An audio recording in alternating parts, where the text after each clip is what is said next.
Salut la compagnie, j'espère que vous allez bien. Moi aussi je vais bien, merci de demander. Dans cette vidéo, nous allons parler de la blockchain technologie.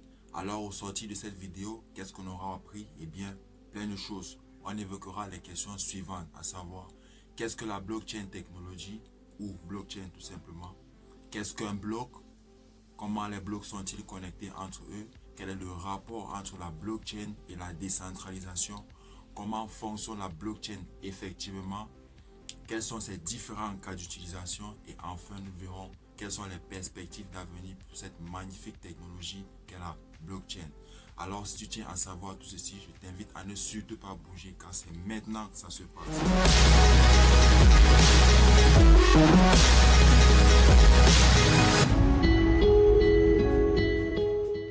Alors, sans plus tarder, commençons. C'est quoi la blockchain technologie? La blockchain technologie est une expression anglaise qui signifie en français technologie à chaîne de blocs. C'est un mode de stockage et de transmission des données sous forme de blocs reliés entre eux, protégés contre toute modification et accessible par tous. En d'autres termes, la blockchain est une forme de base de données dont la particularité se retrouve dans le fait qu'elle est transparente, hautement sécurisée et non altérable. Non altérable, c'est-à-dire que lorsqu'une donnée y a été ajoutée, il est difficile, voire impossible de la modifier. D'un, elle est transparente du fait que toute transaction qui a été effectuée à n'importe quel moment est accessible et consultable par tous. D'où son notre appellation DLT pour Distributed Ledger Technology, qui signifie en français registre distribué. Pour prendre un exemple simple, si j'ai envoyé à Jean 20$, disons le 13 août 2020, et bien sur la blockchain, tout le monde peut vérifier qu'effectivement, Jean a reçu le 13 août 2020 la somme de 20$ venant de moi.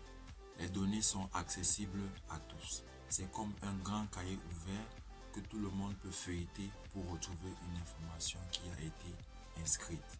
De deux, elle est hautement sécurisée car tous les blocs qui constituent la blockchain possèdent ce qu'on appelle un hash, qui est une forme d'empreinte qui identifie chaque bloc sur la blockchain. Nous reviendrons sur cette notion un peu plus tard dans la vidéo. De 3, elle est non altérable, c'est-à-dire qu'elle ne peut subir aucune modification. La blockchain étant une chaîne de blocs reliés entre eux, lorsqu'une donnée a été ajoutée à un bloc, il est impossible de la modifier ou de la supprimer. Toujours considérant notre exemple, ces 20$ que j'ai transférés à Jean, je ne saurais modifier le montant une fois la transaction inscrite dans un bloc. Dans la blockchain, les données sont ajoutées dans des structures appelées blocs, ce qui nous amène à notre deuxième point pour savoir qu'est-ce qu'un bloc. La blockchain, c'est un ensemble de blocs reliés entre eux. Le terme bloc, lui, il fait référence aux fichiers informatiques qui stockent les données des transactions. Suivant le type de blockchain, un bloc peut contenir 3 éléments, à savoir les données, le hash du bloc en question et le hash du bloc qui le précède. Examinons de plus près chacun de ces éléments. Premièrement, les données. Selon le type de blockchain, ces données peuvent être une liste des transactions récentes avec les noms des auteurs de ces transactions, les montants et l'horodatage. L'horodatage, c'est tout simplement les heures et les dates auxquelles ces transactions ont été effectuées. Deuxièmement, le hash du bloc en question. C'est une forme d'empreinte qui identifie un bloc et tout son contenu. Il est unique et chaque bloc en possède un. Et troisièmement, le hash du bloc précédent. C'est l'identifiant ou l'empreinte du bloc qui précède le tout nouveau bloc. Ce bloc lui-même contient le hash du bloc qui vient avant lui et le bloc qui vient avant lui contient le hash d'un autre bloc qui vient lui-même avant lui et ainsi de suite jusqu'au tout premier bloc appelé Genesis block ou encore en français bloc originel. C'est donc tout ceci qui forme la chaîne de blocs qu'on appelle blockchain. Les blocs sont reliés grâce à une technique cryptographique qu'on appelle hachage. C'est cette technique cryptographique que nous allons étudier dans le troisième point de notre vidéo. Suivant cette technique cryptographique, on passe à une fonction mathématique nommée fonction de hachage des données de taille variable, c'est-à-dire des chiffres et des lettres de tailles différentes. Cela peut être une suite de 16, 20 ou 25 chiffres et lettres mélangés. Et cette fonction doit retourner une donnée de taille fixe. Par exemple, si l'on passe à la fonction des données de 30, 50, voire 100 caractères, eh bien la fonction doit renvoyer une donnée qui aura toujours 15 caractères. C'est donc cette donnée de taille fixe générée par la fonction qu'on appelle hash qui sert d'identifiant à chaque bloc et les maintient tous ensemble. La génération d'un nouveau bloc inclut toujours le hash du bloc précédent. C'est ce qui rend les blocs cryptographiquement liés. Une telle structure permet la création d'une base de données sécurisée, très résistante aux falsifications et aux attaques. Lorsqu'on parle de blockchain, on ne parle pas uniquement de la base de données en elle-même, mais de tout l'écosystème construit autour. En tant que base de données uniquement, la blockchain n'est pas si extraordinaire, mais lorsque elle est utilisée comme outil pour que des individus situés à différents points du monde puissent coordonner leurs actions, alors là, les choses deviennent bien intéressantes. Combinée à d'autres technologies et à certaines théories de jeu, la blockchain peut agir comme un grand livre distribué qui n'est contrôlé par personne, d'où l'entrée en jeu de la décentralisation qui est l'objet de ce quatrième point de notre vidéo. C'est donc quoi la décentralisation? Un environnement est dit décentralisé lorsque tous les participants ou utilisateurs sont tous égaux et ont les mêmes pouvoirs. En d'autres termes, si X veut envoyer des données à Y, elle doit être en mesure de le faire sans passer par une entité centrale ou un intermédiaire qui gère la transmission et autorise la communication. Contrairement à un environnement centralisé, dans un environnement décentralisé, chaque participant est autonome et possède les ressources nécessaires pour accéder aux requêtes et dans le cas de la blockchain, pour vérifier les transactions et sécuriser le réseau. Un réseau blockchain est composé de plusieurs nœuds qui sont éparpillés à travers le monde. C'est quoi les nœuds? Les nœuds sont tout simplement des machines qui sont connectées au réseau. Ce sont ces machines qui stockent une copie du logiciel de la blockchain et partagent des informations avec d'autres machines. Ces machines n'ont pas besoin de manipulation humaine. Tout ce qu'il leur faut, c'est une copie du logiciel de la blockchain qui contient les données des différentes transactions et le reste du travail, elles le font automatiquement. Ainsi, chaque nœud sur la blockchain a une copie du logiciel de la blockchain qui lui permet d'interagir de façon autonome avec les autres nœuds pour pouvoir vérifier les transactions et sécuriser le réseau sans avoir recours à une entité centrale. L'avantage d'une telle configuration est que aucune personne ou entité centrale ne peut être propriétaire du réseau. Au contraire, à ce niveau, le réseau est la propriété de tous les participants. Aussi, dans un environnement centralisé, toutes les données sont stockées en une seule place, ce qui fait que les hackers n'ont qu'à attaquer cette seule entité pour faire tomber tout le réseau. Or, dans un environnement décentralisé, tous les participants ou nœuds possèdent une copie identique du logiciel de la blockchain, d'où la difficulté ou la complexité pour les hackers d'attaquer différents ordinateurs situés à différentes parties du monde. Ceci rend la mise hors service ou attaque d'un réseau blockchain très compliqué, voire impossible, parce que dans ce cas, il faut attaquer tous les nœuds, ce qui nous amène à voir dans ce cinquième point de notre vidéo comment fonctionne la blockchain effectivement.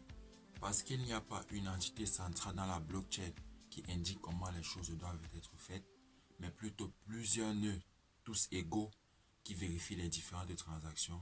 Il faut donc qu'il y ait un mécanisme qui permet aux différents nœuds de s'accorder ou de s'entendre sur la manière dont les nouveaux blocs doivent être ajoutés. Ce mécanisme est appelé mécanisme ou algorithme de consensus. C'est un algorithme qui permet aux utilisateurs ou aux machines de s'accorder, c'est-à-dire de s'entendre dans un environnement décentralisé. Pour assurer la confiance dans un réseau, il faut que tous les participants puissent s'accorder sur les règles et la façon de faire. Il existe plusieurs mécanismes de consensus, dont les deux principaux sont la preuve de travail, appelée en anglais Proof of Work, et la preuve de participation ou preuve d'enjeu, en anglais Proof of Stake. Nous allons examiner de plus près ces deux notions dans les minutes qui suivent. Commençons par la preuve de travail ou proof of work. La preuve de travail est un mécanisme de consensus utilisé pour confirmer que les participants au réseau ou nœud, appelés ici mineurs, calculent des codes alphanumériques valides, c'est-à-dire le hash, pour vérifier les transactions et ajouter de nouveaux blocs à la blockchain. Comment est-ce que cela fonctionne concrètement? Eh bien, lorsque des transactions sont effectuées dans la blockchain, elles ne sont pas immédiatement considérées comme étant valides. Pour qu'elles soient valides, il faut que ces transactions soient ajoutées dans un bloc et par extension dans la blockchain. Pour ce faire, les participants au réseau, appelés mineurs, petite parenthèse, les mineurs sont des entrepreneurs ou hommes d'affaires qui achètent des machines surpuissantes, c'est-à-dire les nœuds qui vont effectuer des calculs très complexes que nécessite la recherche du hash par la résolution d'un puzzle cryptographique afin d'obtenir une récompense lorsqu'ils ajoutent de nouveaux blocs à la blockchain. Ces mineurs donc, en réalité, les machines, c'est-à-dire les nœuds, regroupent les transactions effectuées et signalent au réseau qu'ils veulent créer et ajouter un nouveau bloc. Ces transactions sont alors toutes regroupées dans ce qu'on appelle un bloc candidat, car il n'est pas encore valide, vu que son hash n'a pas encore été trouvé. Et ainsi, les nœuds vont effectuer des calculs très complexes avec des fonctions de hashage en vue de résoudre un puzzle cryptographique pour obtenir le hash, qui est, comme nous l'avons déjà vu précédemment, une forme d'empreinte qui identifie et relie un bloc à un autre. Si ce nœud, une fois trouvé, satisfait les conditions préétablies par le protocole, le nœud qu'il a trouvé peut donc valider le bloc candidat et recevoir la récompense pour le travail de calcul effectué. Et tous les autres nœuds du réseau pourront mettre à jour leur logiciel de blockchain et ainsi ajouter le nouveau bloc qui sera lié au bloc qui le précède. Tout ce processus est appelé minage. On peut donc définir brièvement le minage comme étant un processus de résolution d'un puzzle cryptographique par des calculs très complexes afin d'obtenir un hash. Un tel processus permet de sécuriser le réseau blockchain et de rendre toute tentative de tromper le réseau très coûteuse dans la mesure où le minage nécessite des machines extrêmement coûteuses et consomme beaucoup d'énergie électrique. Ce qui fait que si un participant propose un bloc invalide, celui-ci sera automatiquement rejeté et il aura dépensé de la puissance de calcul, une grande quantité d'énergie électrique et du temps pour rien, vu qu'il ne recevra aucune récompense. C'est donc là que réside toute la beauté de la preuve de travail, car il est très coûteux de tricher, mais très rentable d'agir honnêtement. Et tout mineur rationnel cherchera à obtenir un bon retour sur investissement. C'est donc sûr qu'ils travailleront à sécuriser le réseau blockchain. En récapitulatif, le minage dans la preuve de travail est très coûteux et les mineurs sont récompensés lorsqu'ils produisent des blocs valides. Maintenant, qu'en est-il de la preuve de participation ou preuve d'enjeu, en anglais proof of stake? La preuve de participation est une alternative très populaire à la preuve de travail. Le processus qu'est le minage dans la preuve de travail étant très énergivore et très peu scalable, c'est-à-dire qu'il est très difficile de l'adapter à une base d'utilisateurs sans cesse croissante, alors la preuve de participation a été proposée comme alternative. Alors que les deux mécanismes de fonctionnement ont le même but, à savoir permettre aux différents nœuds de s'entendre sur la manière de valider les transactions et d'ajouter de nouveaux blocs, dans la preuve de participation, plutôt que de fournir une preuve intensive en calcul, les participants prouvent seulement qu'ils ont bloqué ou placé un certain montant en crypto-monnaie. Voyons voir comment cela fonctionne concrètement.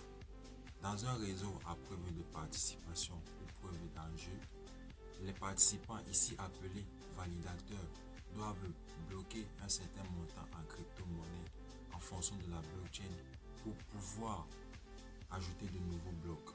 Une fois un montant bloqué, Le protocole sélectionne, selon une combinaison de facteurs, un validateur qui va vérifier les transactions et ajouter le nouveau bloc. Ce processus par lequel un validateur bloque un certain montant sur le protocole pour pouvoir participer au réseau blockchain est appelé staking. Dès lors qu'un validateur est choisi par le protocole, celui-ci vérifie si les transactions sont valides. Et s'il réussit à le faire, alors il ajoute le nouveau bloc et reçoit une récompense. Les autres validateurs mettent à jour leur logiciel de la blockchain et ainsi le nouveau bloc est ajouté à la chaîne. Dans un proof of stake, plus le montant qu'on a bloqué est important, plus on a des chances d'être sélectionné par le protocole pour ajouter un nouveau bloc. Toutefois, si un validateur ne réussit pas à vérifier les transactions convenablement et soumet des données non valides, alors il risque de perdre une partie ou tout le montant qu'il a préalablement bloqué. En somme, d'un, la preuve de participation est moins énergivore et donc c'est bon pour l'environnement. De deux, la scalabilité est plus facile à atteindre et les transactions sont beaucoup plus rapides. Et enfin de trois, la preuve de participation est plus abordable et accessible pour les validateurs. Maintenant que nous savons comment fonctionne la blockchain, essayons de nous intéresser dans ce sixième point de notre vidéo à ces différents cas d'utilisation. La blockchain peut servir pour un large éventail de cas d'utilisation. De la finance à la santé, en passant par le transfert d'argent, passons en revue certains d'entre eux. Premièrement, la chaîne d'approvisionnement. La gestion du transfert des marchandises des fournisseurs aux consommateurs est un véritable casse-tête pour les entreprises.